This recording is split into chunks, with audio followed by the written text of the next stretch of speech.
Bueno, estábamos comentando acerca del tema que estamos llevando, que es historia humana, historia del cristianismo, historia de las iglesias en el siglo XIX, después de haber llevado ya los temas del adventismo, el mormonismo. En el día de hoy vamos a hablar acerca de los testigos de Jehová. Así que estas iglesias que surgen, que nacen en el siglo XIX, se siguen desarrollando, se van formando, y vamos a hablar más de esto con el profesor Martín Aizikovic, a quien le damos la bienvenida en esta mañana. Profesor, bienvenido a En Contacto. Le saluda David Quevedo y Junior Rivera, que me acompaña. Hola David, Junior, ¿cómo están? Bueno, espero que estén pasando bien ahí en la radio, y saludo a la gente que nos esté escuchando. Muy bien, profesor, muy bien acá, ya listos para continuar con estos temas que estamos llevando y seguir aprendiendo junto a usted y junto a toda la gente que nos sigue. Sí, así como vos decías, creo que, bueno, quizás es de agrado, ¿no?, de la gente que nos escucha, bueno, aprender un poquito más acerca de estas realidades que se fueron desarrollando en la historia, ¿no?, del cristianismo, que a veces, como siempre planteamos, en vez de acercarnos, dividen, porque cada uno tiene su creencia, su postura básicamente frente a la Biblia y la interpretación de la misma, y por eso después se generan las divisiones teológicas que se generan, que en realidad lo que hacen es complicar la coexistencia entre personas.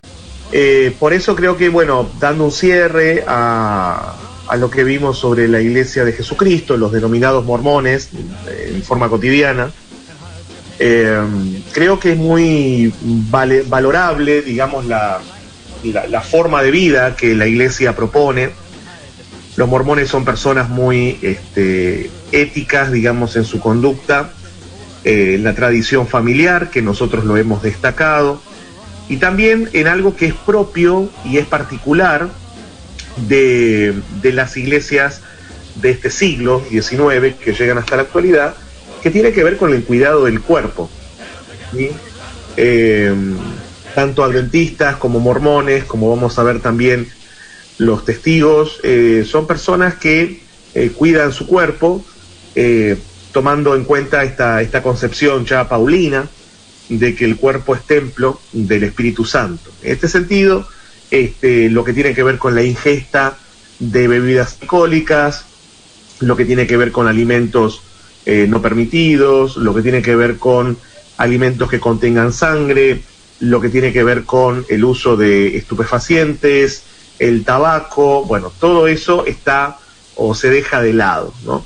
Es interesante que fue un aporte, digamos, a la historia del cristianismo, el cuidado del cuerpo, que si bien, si uno hiciera todo un estudio, ¿no?, desde el siglo I en adelante sobre este tema, se encontraría más que un cuidado del cuerpo en relación a la comida, un cuidado del cuerpo en relación al no comer, en el sentido del ayuno, en el sentido de no darse a la glotonería, en el sentido de que de alguna manera el cuerpo tiene que estar liviano, ¿no?, para la vida religiosa. El catolicismo no ahondó en la cuestión de qué comer o no comer, más bien en cuanto, ¿sí?, en este tema que raya un poquito la cuestión de la vida monástica, la vida religiosa, sobre todo en el proceso de medioevo.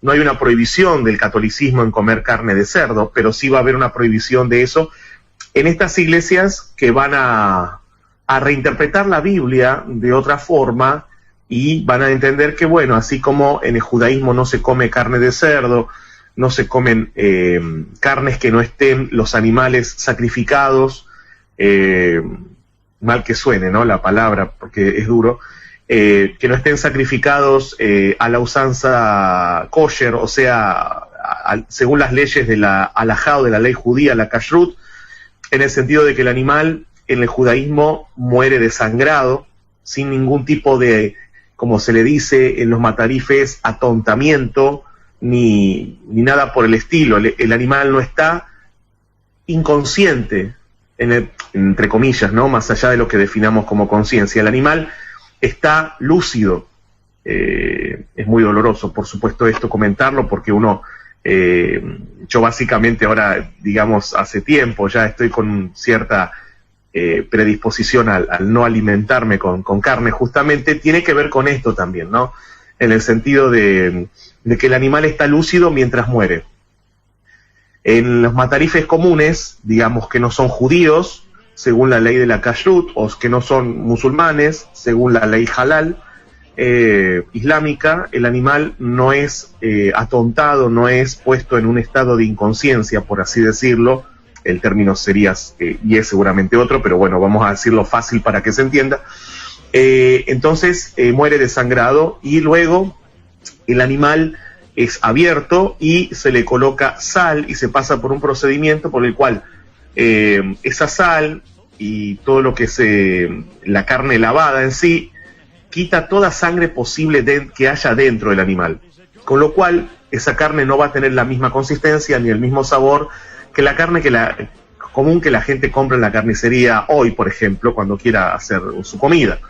Es una carne, la carne apta, digamos, según la tradición judía, islámica y para algunos cristianos, es una carne que tiene otro sabor, no tiene sangre y además con los restos del animal, vísceras y demás, no se puede hacer, digamos, embutidos a la usanza que se hacen en cualquier frigorífico que uno podría visitar en Mataderos, acá en el barrio de Mataderos. Entonces esto, digamos, hubo una relectura, ¿no?, de esto en el siglo XIX, en el siglo XX, y muchas denominaciones cristianas optaron por o no comer carne, o si se come carne, que sea este tipo de carne, o si se come carne común, que no sea kosher, digamos, halal, que sea poca la cantidad de carne ingerida y que sea superior la cantidad de vegetales y de frutas ingeridas por el ser humano. Esto no es un dato menor, dado lo que vinimos hablando de los mormones y hablamos de los adventistas, porque de alguna manera va relacionado con la fe. En la historia del cristianismo no se tomó mucha idea, no se tuvo mucho en cuenta el tipo de alimento, sino más bien la cantidad. El pecado de la gula, ¿no?, era un condicionante a esto de, bueno, a ver, ¿cuánto comés? Decime cuánto comés y te voy a decir el tipo de santidad que tenés. Era común conocer, digamos, las personas santas, ya declaradas santas en vida, o las personas que eran muy devotas, la casi abstinencia plena de comida, lo cual era un extremo, ¿no? Y casi la poca injerencia o nada de agua. O sea, a veces entraban en un estado muy, muy de mortificación de la carne. Bueno, el protestantismo nunca interpretó que la mortificación de la carne sea una condición sine qua non o necesaria para lograr la santidad. Algunos sectores, digamos, o algunas órdenes o algunos personajes principales del catolicismo medieval sí.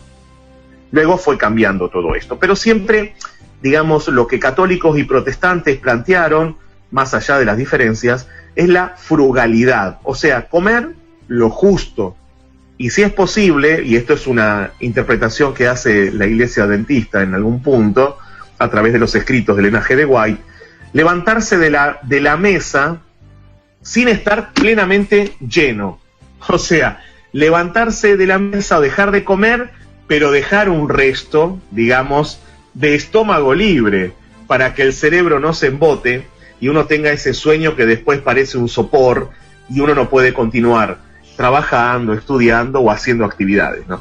Creo que no viene mal pensarlo hoy día, donde la gente a veces, a raíz de los problemas o de las situaciones que se viven, expresa mediante la comida falencias, problemas, y se descarga en eso, ¿no? Algunos lo hacen con el juego, otros lo hacen con el ir de shopping y gastar dinero, y otros lo hacen con la comida. Entonces, creo que los extremos son malos y hay que tener cuidado con eso. Por eso, rescato la cuestión del mormonismo, del adventismo, en este sentido, que también los testigos lo van a tener en cuenta, por la cuestión de que, bueno, la comida tiene que tener su lugar, su justa medida, y no ser el centro de la vida. Nada tiene que ser el centro de la vida. En el concepto cristiano, nada debería ser el centro de la vida, salvo la fe. Lo mismo es en el judaísmo. Nada tiene que ser el centro de la vida, salvo la participación del alma con Dios. Lo mismo dentro del cristianismo, por supuesto, el catolicismo. Pero bueno, siempre hay variantes y siempre se van dando situaciones diferentes. Es como hablar del culto. ¿Qué es lo central en el culto? ¿La exposición de la palabra o cantar? ¿Hacer música o hacer exégesis de la Biblia para que la gente sepa cómo vivir? Bueno, según donde yo ponga, digamos, el centro, va a ser el culto, va a ser la liturgia, y van a ser después las iglesias o las comunidades. Bueno, lo mismo es esto, ¿no? Según donde yo vaya poniendo los carismas o las vocaciones, digamos, de cada culto, de cada denominación, va a ser luego, digamos, la forma de desarrollo de esa iglesia. Bien, ahí cerraríamos con este punto. No sé si hay algún comentario que quieras hacer o alguien que haya comentado algo sobre el tema. No. Básicamente, como siempre, importante e interesante seguir aprendiendo respecto a los grupos. Eso siempre hay que resaltarlo, porque a veces, bueno, y como empezamos, ¿no? Con la pregunta, la iglesia a donde congregas, ¿qué sabes de ella, no? ¿Conoces sus orígenes? ¿Sabes cómo nació? ¿De dónde viene? ¿Qué creencias tiene, básicamente? ¿O cómo se inició? Entonces, importante entender todas estas cosas y conocerlas, porque así vamos a saber un poquito más y vamos a entender todas las cosas, o no todas quizá, pero en general de cómo y por qué se están desarrollando ahora, cómo se desarrollan las denominaciones y los grupos en general, ¿no? Los grupos religiosos, es decir, entonces en ese sentido animamos a la gente a que se pueda unir con sus preguntas y comentarios para que también pueda dar su punto de vista. Por ahí hay cosas que estamos obviando y que ellos creen importante resaltarlo, así que bienvenida todo comentario, hasta críticas, ¿no? Sin ningún problema. Recuerden, mándenos un mensaje a En Contacto Baires o al número de WhatsApp, ¿no? Como siempre. Muy bien, bueno, sí, vamos a empezar por lo menos una aproximación a lo que es la iglesia, digamos, o el grupo, la congregación, la denominación de los testigos de Jehová. Bueno, en primer lugar, hay dos cosas, ¿no?, que son importantes. El nombre, ¿sí? Yo siempre tuve cuestión con el nombre en el sentido de que depende de una traducción. Y esto puede ser complicado por una persona que pertenece a la denominación, con lo cual lejos estamos de alguna cuestión crítica negativa, sino más bien aclaratoria, ¿no?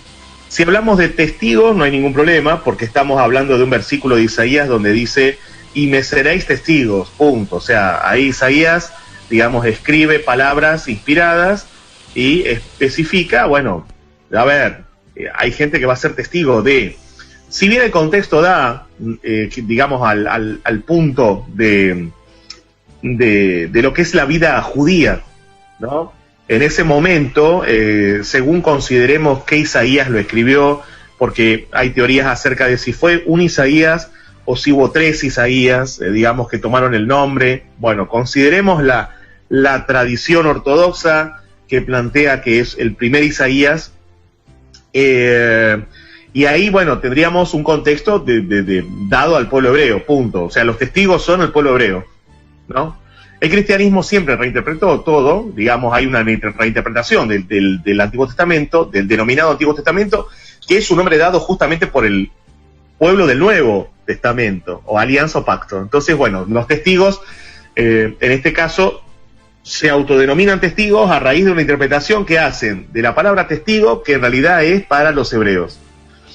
En segundo lugar, el nombre Jehová, ¿no?, que ya explicamos que es una traducción que no es la más acertada, lamentablemente, del nombre de Dios o del tetragramaton, ¿no?, que es el nombre, digamos, de Dios en el Antiguo Testamento.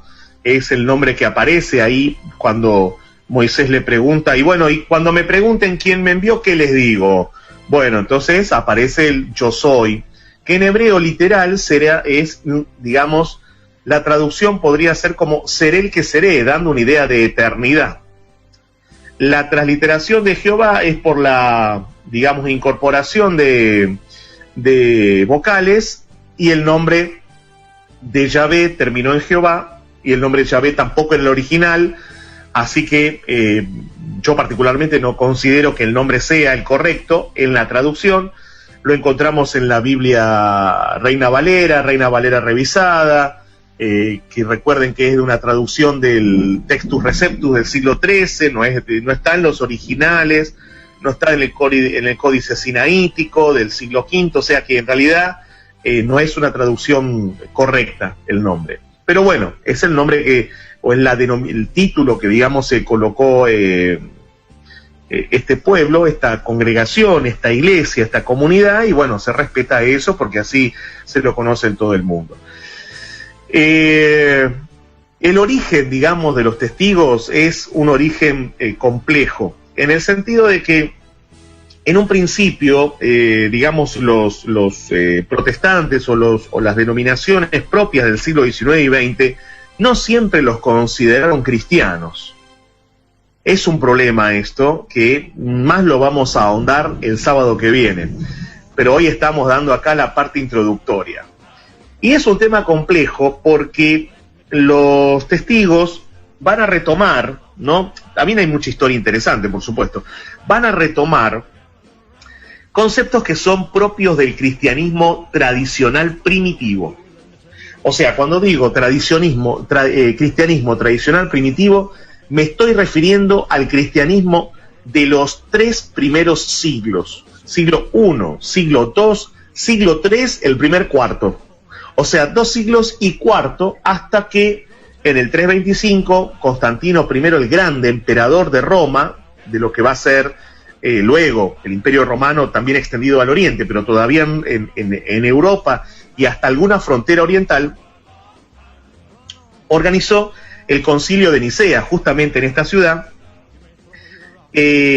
con la idea de agrupar el cristianismo bajo un dogma. Porque durante 2 siglos y cuarto no existió un cristianismo, sino que existieron cristianismos, lo digo en plural, porque no había un dogma. O sea, un dogma es una cuestión de fe. El dogma es como una línea a seguir. El dogma es el encuadre, el enmarque que yo le tengo que dar a una creencia. De ahí no me puedo salir. Entonces, a partir del 325, empezamos a encontrar un cristianismo, esto lo vimos en Historia del Cristianismo, aparte de nuestra serie, encontramos un cristianismo ya unificado. Algunos plantean, ahí nace la Iglesia Católica. No, la Iglesia Católica no nace en Concilio de Nicea, ni posterior, nace antes. Esto también es una cuestión de debate acerca de cuándo nace la Iglesia Católica, ¿no? No vamos a entrar en tema ahora, lo dejamos para otro momento. La cuestión es que de los 2 primeros siglos y cuarto hay cristianismos que plantean que Jesús era Dios, cristianismos que plantean que Jesús era solo un hombre, cristianismos que plantean que Jesús era hombre y después fue elegido por Dios por una misión. Había algunos que planteaban que tenían cuerpo humano, otros que decían que tenían cuerpo divino, espiritual, otros decían que tenía ambos cuerpos, otros decían que tuvo un cuerpo humano pero después se hizo divino, otros planteaban que era humano pero que en la cruz no murió como humano, otros planteaban que no había muerto, otros que sí habían muerto, pero si había muerto entonces no fue Dios. Bueno, y otros decían no, pero Dios puede tomar su vida, volverla a dar, porque es Dios. Bueno, todo esto y más, hasta el punto de hablar de Jesús como si fuera un fantasma, ¿no? Un espíritu así, un ánima, bueno, estaba dando vueltas.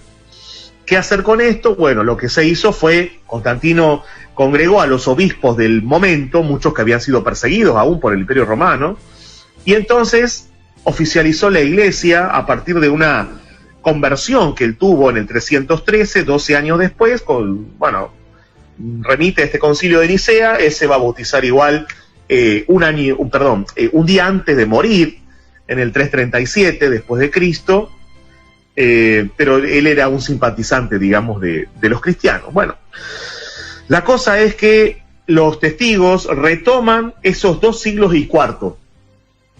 Ahí está la cuestión para entenderlos. Si no, no los puedo entender. Si yo voy a discutir, digamos, porque hay gente que hace esto, ¿no? Si yo voy a discutir siendo, pongámosle, bautista, con un testigo, claro, nunca se van a poner de acuerdo.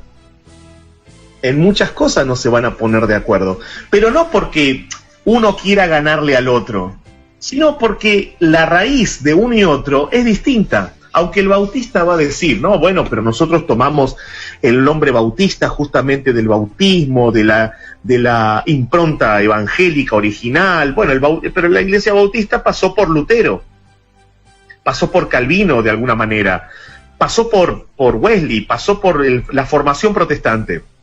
Los testigos, el origen de los testigos no pasó por eso, sino que retoma ideas propias de los 2 primeros siglos y después las aplicó de alguna manera al siglo XIX. Y ahí es donde va a ser difícil, no el diálogo, porque el diálogo se puede establecer, pero sí va a ser difícil que uno y otro se entiendan si es que no hay apertura. O sea, si no hay apertura no se van a entender. Es así, como todo. Pero los testigos son un grupo, para ellos mismos son cristianos, para otros grupos no son cristianos. Después el sábado que viene vamos a ver por qué. Y ahí es donde está dada la situación de cuál es la cosa con ellos, porque algunos plantean que lo único que importa para ellos es que la gente se haga testigo. Bueno, en realidad para muchos grupos lo único que importa es que todos sean de ese grupo. Pero, ¿de dónde viene esta cuestión de ser testigos de Dios, ¿no? Ser testigos de Dios, porque hay que santificar el nombre de Dios. Para ellos, santificación del nombre de Dios es haberse puesto el nombre Jehová y además, bueno, alentar su reino. El concepto de reino va a ser muy importante, el concepto de sistema va a ser muy importante, y en relación a esto es que hay algo que mantienen como algún otro grupo también cristiano, que es no ser ecuménicos. ¿Qué significa esto? Bueno, no compartir con otras denominaciones reuniones ecuménicas con la idea de tender lazos o puentes que permitan por ahí generar ciertos principios políticos o sociales. Más bien entrarían dentro de un encuadre de mantenerse apartados de lo que puede ser perder la identidad. O sea, ellos de alguna manera plantean que por ahí esto de generar un ecumenismo con otros grupos puede tender a que la identidad propia de ellos sea un poquito, se pierda un poco, porque hay otros grupos que piensan cosas totalmente distintas. Bueno, ¿vamos bien hasta acá? ¿Se escucha bien todo? Sí, se escucha bien, se escucha claro. Pero esto es una cuestión que no solamente pasa en el grupo de los testigos de Jehová, ¿no? Sino que lamentablemente se ve en muchos grupos evangélicos, cristianos, propiamente como título, ¿no? Bueno, autodenominado también, por supuesto. De esto de no mezclarse, entre comillas, con otros, no escuchar a otros incluso, ¿no? Lamentablemente, porque muchos escuchan esto de parte de muchos predicadores, pastores, inclusive hasta el no escuchar otras enseñanzas porque te pueden confundir y todo este tipo de cosas que en algún momento hemos comentado, que es muy malo en realidad, porque si tú no escuchas al otro, si no entiendes al otro, o si no escuchas otras enseñanzas y no amplías el conocimiento, como lo decimos, ¿no? ¿Cómo vas a hacer un balance? ¿Cómo vas a sacar una conclusión? ¿Cómo vas a comparar? ¿Y cómo vas a entender mejor las cosas? Pero bueno, en eso estamos, profesor. Bueno, sí, es verdad, tenés razón, y acá es donde nosotros vamos a ver un poquito algunas cosas, ¿no?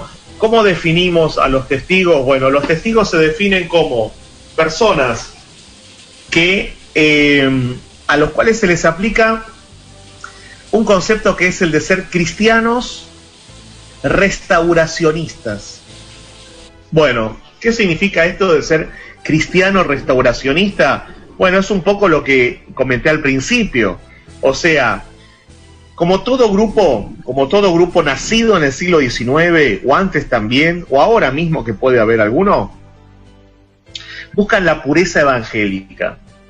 ¿Qué significa la pureza evangélica? Bien, significa poder vivir de acorde y pensando de acorde a como pensaban los primeros cristianos, o sea, en el siglo I, siglo II. Bueno, esta es la postura, por eso se llama restauracionista. ¿Restauración de qué? Bueno, de la iglesia cristiana primitiva, pre-concilio de Nicea, o sea, antes de la formación de una iglesia oficial imperial católica.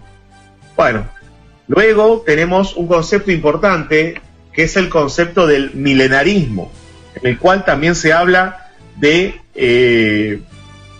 1000 años en los cuales va a reinar Cristo en la tierra. Tengamos en cuenta que hablamos de esto también con los adventistas y ellos plantean, según Apocalipsis 20, que hay segunda venida, hay un milenio donde el diablo queda encadenado simbólicamente en la tierra, y luego el juicio y el final. Otros plantean que no, que primero va a haber una vuelta de Cristo donde directamente va a reinar.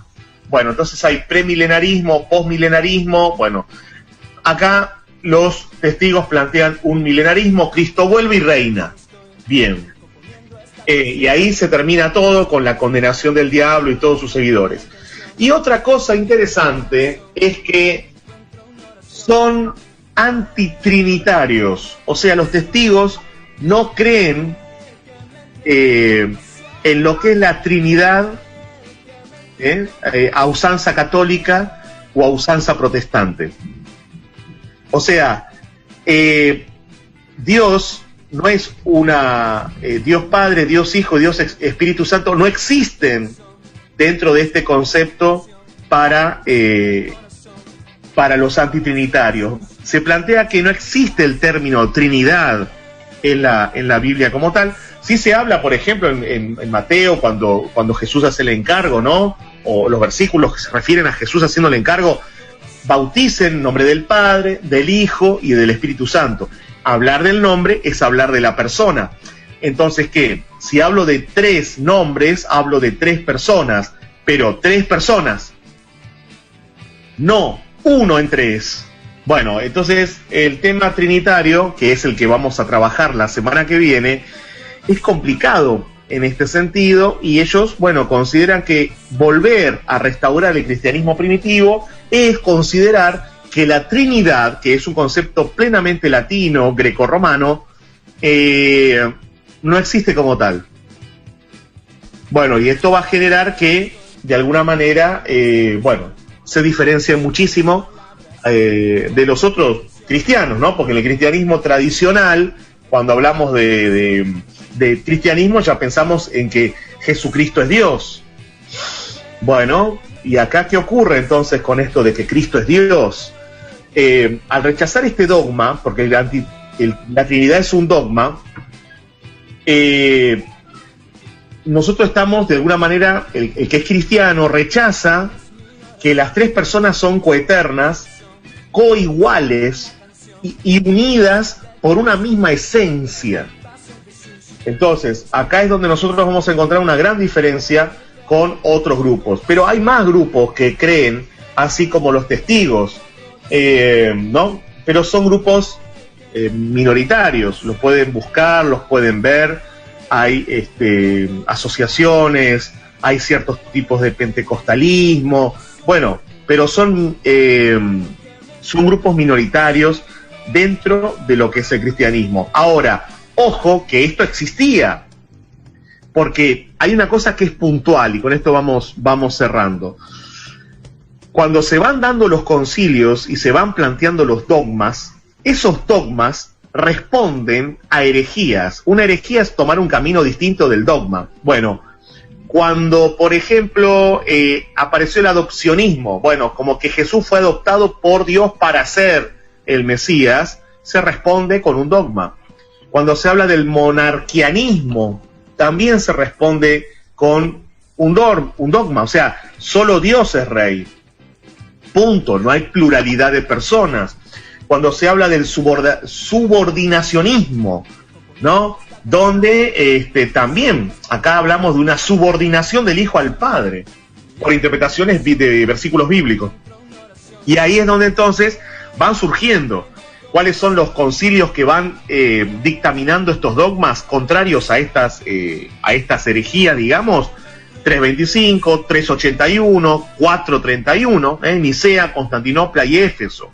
Son los tres concilios que van a bajar línea, por así decirlo, contra las ideas que no sean trinitarias. O sea que el cristianismo, tal cual lo conocemos hoy, en la Iglesia Católica, en la Iglesia Bautista, en la Iglesia Adventista, en la Iglesia digamos pentecostal tradicional, en la Iglesia luterana y en toda cuanta iglesia vayan, hoy, mañana, los que nos escuchan o aquellos que viven cerca nuestro, todos van a iglesias trinitarias que a partir del dogma del Concilio de Nicea estableció que Padre, Hijo y Espíritu Santo son tres personas que participan de la misma esencia y son Dios. ¿Sí? Punto. Antes de eso había grupos, de lo cual acá se toma la Iglesia de los Testigos, para referirse a que no siempre se creyó así. Y entonces por eso, bueno, viene esta cuestión de que, ¿qué pasa con Jesucristo dentro de la teología de los testigos, en este caso de Jehová? Bueno, esto es lo que vamos a ver la semana que viene, para tratar de dilucidar, porque es muy interesante. Y siempre, por supuesto, tratado con respeto a la congregación, porque hablamos de todas las congregaciones, pero siempre lo hacemos con respeto y tratando de encontrar lo más positivo que tienen, que es justamente la búsqueda finalmente de la santidad, la salvación, la pureza y el mejoramiento de la sociedad y de la vida. Porque como siempre decimos, si todos fuésemos personas que cumplieran con, digamos, una ética y una moral dispuesta en aquellas denominaciones a las cuales asisten, el mundo sería otro. ¿Sí? Esto siempre lo planteamos. Si cada católico bautizado, si cada adventista, bautista, metodista, pentecostal, testigo, mormón, todos, cada uno en su estructura, cada uno en su denominación, pero todos tirando para adelante, el mundo sería otro. Bueno, a ver qué ocurre en algún momento de la historia, ¿no? Sí, y bueno, y en este tema, y en este asunto todo es interpretación. Nada más el tema es aquí, lo que usted dice básicamente, ¿no? Poder cumplirlo, poder hacerlo de la mejor manera y sin aplastar u obligar al resto a creer como uno cree, ¿no? Ahí también está el problema. El fundamentalismo siempre no es bueno. Profesor, muchísimas gracias. Exacto.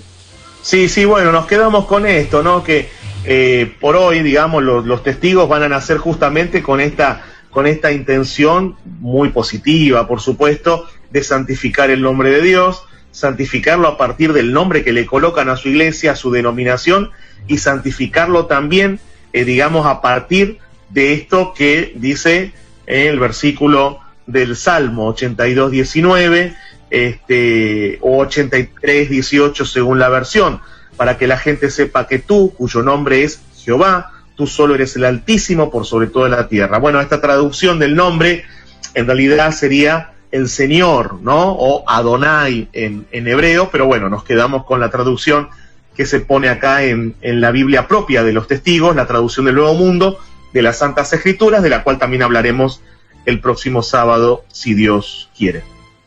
Muy bien, profesor, muchísimas gracias. Será entonces hasta la próxima semana y continuamos con el tema acerca de los testigos de Jehová, que es muy interesante. Un abrazo, buena semana. Bueno, un abrazo a ustedes ahí en la radio y a la gente que nos escucha o que después escucha los programas ya grabados. Un abrazo. Un abrazo. Muchísimas gracias al profesor Martín Aisicovich, que en esta mañana estuvo compartiendo el tema acerca de los testigos de Jehová, un tema bastante interesante para poder conocerlo. Por supuesto, como cada grupo, como cada tema que llevamos aquí en el programa.